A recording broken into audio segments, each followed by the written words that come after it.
nínú ẹni o ẹ jẹ́ lọ dákẹ́ jẹ́jẹ́ bàbá ló rán mi wá tèmi wá lè bàjẹ́. ayé láyé ọ̀gẹ̀dẹ̀ ayé láyé ìrèké. ẹ jẹ́ lọ dákẹ́ jẹ́jẹ́. tó bá jẹ́ bẹ́ẹ̀ láyé rí ni níhà tèmi èmi ò ní jẹ́ irú ẹ̀ tọrọ láíláì. nítorí tí ìrèké bá wà nínú ewé tí ò tí ì jáde aráyé ò ní rí ti ẹ̀rù nígbà náà. ṣùgbọ́n jẹ́ kí ìrèké yọ tán ọmọ aráyé a sì mú àdá wọn a sì gé fi jẹ. ayé láyé ọ̀gẹ̀dẹ̀ bọ́gẹ̀dẹ̀ bá wà lọ́mùnú aráyé ò ní jẹ́ rí ti ẹ̀rù nígbà náà. àwòmọ́jú báyìí láráyé ò mọ fọ̀rọ̀ rẹ̀ ṣe.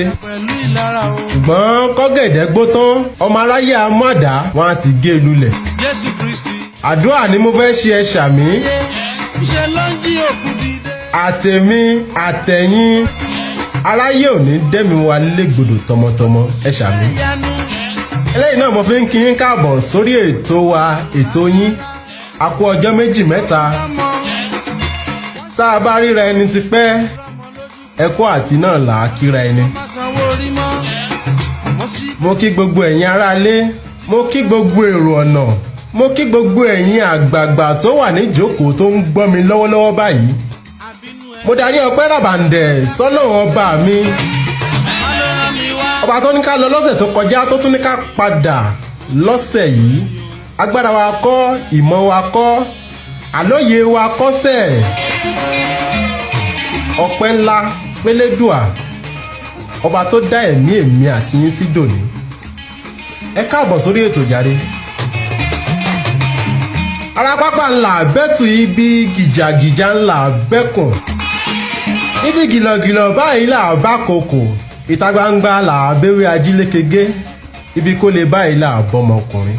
ẹ káàbọ̀ òde. a ti dé sórí ètò yìí náà nìyẹn. èmi nìkan kọ́ mo wà lórí ètò lónìí mo wà ń bí pẹ̀lú ọlọ́wọ́ bọ́tìnì mi Ezekiel Nunayan. Jimoh Anthony náà wà níbí àjọ ń ṣe náà ni Olúwaṣẹ́gun Agànà òun náà wà nù lé agbára níbí. ẹ ṣe ẹ kú àdúrótì àjọmọ rí ire bára wa ṣe. Olúwaṣẹ́gun Fáṣọlá lórúkọ tèmi. ẹ jẹ́ n sáré pààrọ̀ orin iná kí n tó mọ tẹ̀síwájú mò ń bọ̀.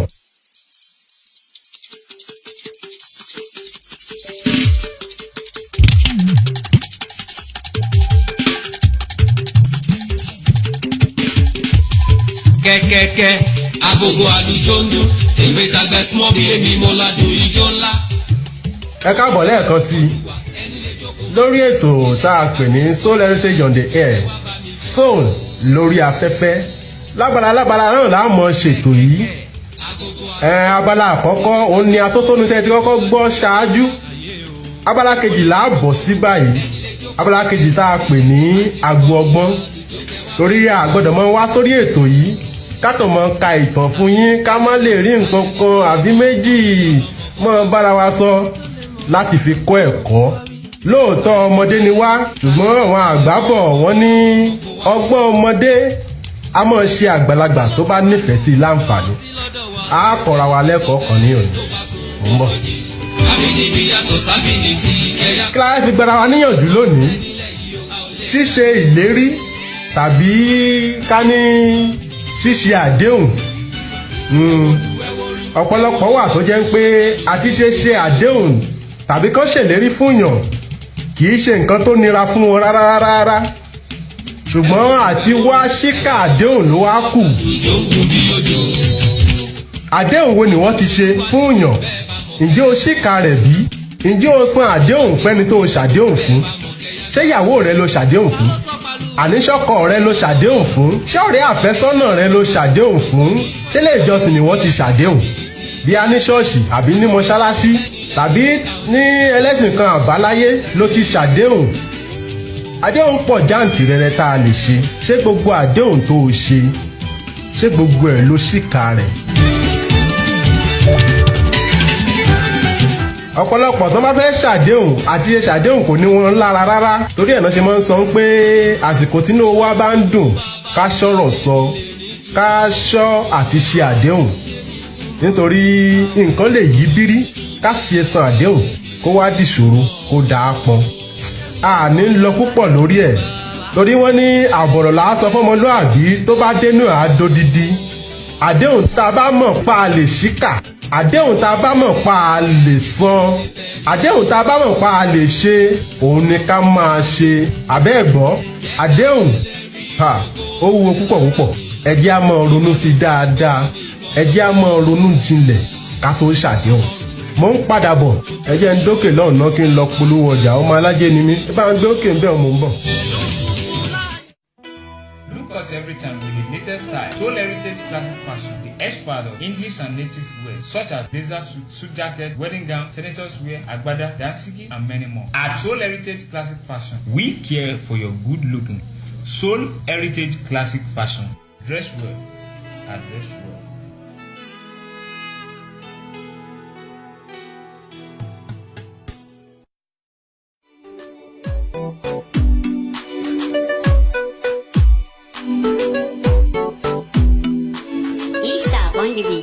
Take your music to the next level. eSharp gives you the best tune suitable for your lyrics. You can get the best from us with an affordable price. For your beat and music production, you can contact us on 0022447855. Once again, 0022447855. eSharp from the Beat Palace.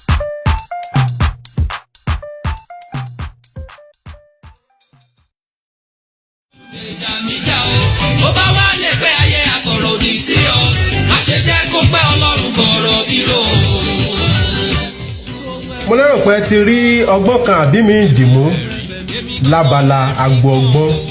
ibí náà láàrin mo lábala yìí. tó bá dọ̀sẹ̀ tó ń bọ̀ á tún mú nǹkan míì wá fún yín.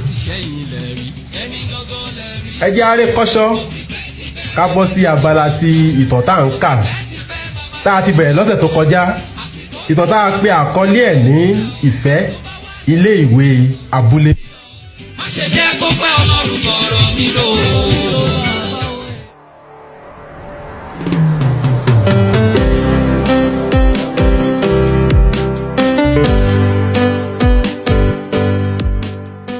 níbi tá a bá a dé lọ́sẹ̀ tó kọjá, òun ni ibi tí wọ́n ti pe gbogbo ọmọ ilé ẹ̀kọ́ láti parapọ̀ wá sí assembly ground. lẹ́yìn tí gbogbo wọn parapọ̀ tán, chapel prefect ni ó bọ́ sí iwájú láti darí assembly. lẹ́yìn tí wọ́n kọ orin lọ́lọ́kan òjọ̀kan, wọ́n gbàdúrà. ọ̀gá iléèwé wá sí iwájú láti kí wọn káàbọ̀ lákọ̀tún àti láti gbà wọ́n nímọ̀ràn. lẹ́yìn èyí, ó sọ fún gbogbo SS1 tí wọ́n ṣẹ̀ṣẹ̀ wọlé wípé kí wọ́n lọ tààrà sínú gbọ̀ngàn ńlá ti iléèwé náà títí èsì ìdánwò JSS3 wọn yóò fi jáde. lẹ́yìn èyí tí wọ́n túká lórí ìlà, Ọlágbénró àti Dayọ̀ wọ́n kẹ́sẹ̀ lẹ́sẹ̀ lọ sí inú gbọ̀ngàn ńlá náà. ní ibi tí wọ́n jókòó sí, ibẹ̀ ni wọ́n ti ń jíròrò lórí ìsọ̀rí tí ẹnìkọ̀ọ̀kan wọn fẹ́ láti kẹ́kọ̀ọ́ lé lórí. níbẹ̀ ni Gbénró ti sọ tiẹ̀. Gbénró ó ní tèmi, mo fẹ́ láti di dókítà onímọ̀ ìṣègùn nítorí ìlera àwọn ènìyàn jẹ mí lógún lọ́pọ̀lọpọ̀. báyìí ni Dayọ̀ gbà lẹ́nu ẹ̀. ó ní tèmi o, science class ló wù mí láti wà nítorí ó wù mí láti di ògbóǹtarìgì onímọ̀ ẹ̀rọ. Ọlá ó tún ìjókòó rẹ̀ jó. ó ní tèmi o, art class ló wù mí nítorí ó wù mí láti di sọ̀rọ̀sọ̀rọ̀ lórí afẹ́fẹ́. ó sì tún wù mí láti mọ̀ nípa orin dáadáa, tàbí kí n kúkú sọ pé ohunkóhun tó bá ti ní í ṣe pẹ̀lú ìmúlùúdùn, ìyẹn entertainment, ìyẹn ló wù mí láti ṣe láyé. lẹ́yìn ọ̀sẹ̀ méjì tí wọ́n ti wọlé, èsì ìdánwò JSS3 wọ́n jáde. bí ìdá 100 nínú àwọn akẹ́kọ̀ọ́ tí wọ́n jókòó ṣe ìdánwò náà ní èsì ìdánwò wọn dáa, tí Ọlágbénró àti Dayọ̀ sì wà lára wọn. Dayọ̀ àti Gbénró ni wọ́n jọ wà ní science class tí ọlá nìkan sì wà ní art class, ṣùgbọ́n èyí kò dá ọ̀rẹ́ wọn dúró. Wọ́n ń tẹ̀síwájú lẹ́nu ẹ̀kọ́ wọn. Ọlá sì ń ṣe dáadáa sí i. Ó ń tàtínú ọgbọ́n dénú ọgbọ́n. Iṣẹ́ dáadáa rẹ̀ gáyàtà tó bẹ́ẹ̀ tí ó di ẹyin lójú fún gbogbo àwọn olùkọ́ rẹ̀, kódà títí dé ọ̀dọ̀ ọ̀gá ilé ìwé. Àṣeyọrí rẹ̀ ní SS1 dára lọ́pọ̀lọpọ̀. Títayọ rẹ̀ ní SS2 gáyàtà tó bẹ́ẹ̀ tí gbogbo ojú ti wà lára rẹ̀ wípé ó ṣeé ṣe kí ó jẹ́ wípé òun ni wọn yóò fi jẹ senior boy nígbà tí wọ́n bá wọ SS3. Lásìkò yìí wọ́n ti wà nínú ọludé ọlọ́jọ́ gbọọrọ mìíràn, ní pé nígbà tí wọ́n bá wọlé padà SS3 ni Ọlá yóò wà pẹ̀lú àwọn akẹgbẹ́ rẹ̀ ní ìgbà náà. Inú ọludé yìí ni wọ́n wà. Ọlá àti ìyá rẹ̀ wọ́n múra ní ìrọ̀lẹ́ ọjọ́ kan láti lọ sí oko. Wọ́n fẹ́ lọ wá igi ìdáná àti ewébẹ̀. Màmá Ọlá ó ti yá o, jẹ́ ká tètè lọ kí ọjọ́ tó padé. Ọlá ó dá o, mò ń bọ̀. Ọlá àti ìyá rẹ̀ gba ọ̀nà oko lọ. Bí wọ́n ti dé oko náà ni wọ́n mú iṣẹ́ ṣe. Bí Ọlá ti ń ṣa igi, bẹ́ẹ̀ ni ìyá rẹ̀ ń fẹ́ ewébẹ̀. Ìyá Ọlá: kú iṣẹ́ o ọkọ mi. Ọlá: ó màámi, ẹ ṣé o. Báyìí ni wọ́n tẹ̀síwájú tí wọ́n sì ń ṣe iṣẹ́ wọn lọ. Nígbà tí ó ṣe díẹ̀, Ọlá wòye wípé kò fẹ́ẹ̀ sí igi ní apá ibi tí ó wà. Ọlá: màámi, ó dàbí ẹni pé kò sí igi púpọ̀ ní apá ibi tí mo wà yìí. Ẹ jẹ́ kí n lọ sí apá ibẹ̀ yẹn kí n wò bóyá màá rí níbẹ̀. Màmá Ọlá: ó dà bẹ́ẹ̀ ọkọ mi, tètè wo ibẹ̀ kí ilẹ̀ tó ṣú o, nítorí a gbọ́dọ̀ wá igi tí a ó fi dá iná ọ̀sẹ̀ kan sílẹ̀ lónìí. Ó dà màámi. Ọlá ré kọjá sí òdì kejì. Bí ó ti ń kó àwọn igi níbẹ̀, ní ó rí igi mọ̀ gbígbẹ tí àwọn kan ti kó sílẹ̀ níbẹ̀ tipẹ́tipẹ́. Ọlá rò lọ́kàn rẹ̀ pé ó yẹ kí ìgbín wà lábẹ́ ìtì ìmọ̀ náà. Báyìí ni ó bẹ̀rẹ̀ sí kó ìtì ìmọ̀ yìí kúrò lọ́kọ̀ọ̀kan èjèèjì.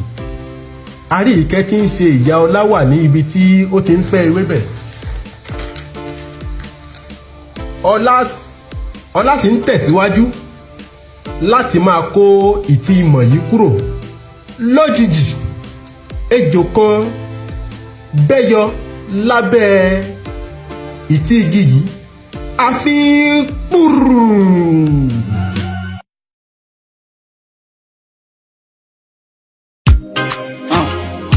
Sadiq. Okay. Sense on the beat. Soon everything gonna be alright. Nico keep off flying sky. Every time Baba God dey my side. You know my enemies. Níbí náà láti dánu dúró fún tọ̀sẹ̀ yìí. A lérò pé ẹ ti gbádùn tọ̀sẹ̀ yìí. Kí ló wá ṣẹlẹ̀ nígbà tí ejò bẹ́yọ? Kí lọlá ṣe? Ẹ wò ó, á tẹ̀síwájú lọ́sẹ̀ tó ń bọ̀. Ẹ má bínú pé ó ń ṣe pépèpé, àwa náà ronú ti yín mọ́ tiwa. A mọ̀ pé ó lẹ fi ń ra dátà tẹ́ fi ń dáńlódù ṣe wa. Ẹ ṣe fún ìfẹ́ tẹ́ ẹ ní sí wa. A mọ̀ pé ìfẹ́ wa náà lẹ́ni, bẹ́ẹ̀ bá nífẹ̀ẹ́ wa ẹ̀ ní mọ̀ ṣe gbogbo eléyìí. Ẹ ṣé o, títí dọ̀sẹ̀ tó ń bọ̀ á mọ̀ tẹ̀síwájú fún ìpolówó ọjà àti ìkéde. Bí ẹ sì fẹ́ ká bá yín darí ayẹyẹ gẹ́gẹ́ bí MC, alága àjókòó, alága àdúró, a wà ní sẹpẹ́, a ṣe fún yín tí ó lárinrin. Ẹ lè pè wá sórí àwọn nọ́mbàs wọ̀nyí: 07068984781. ẹ jẹ́ n pè lẹ́ẹ̀kan sí 07068984781 tàbí kẹ́ ẹ pè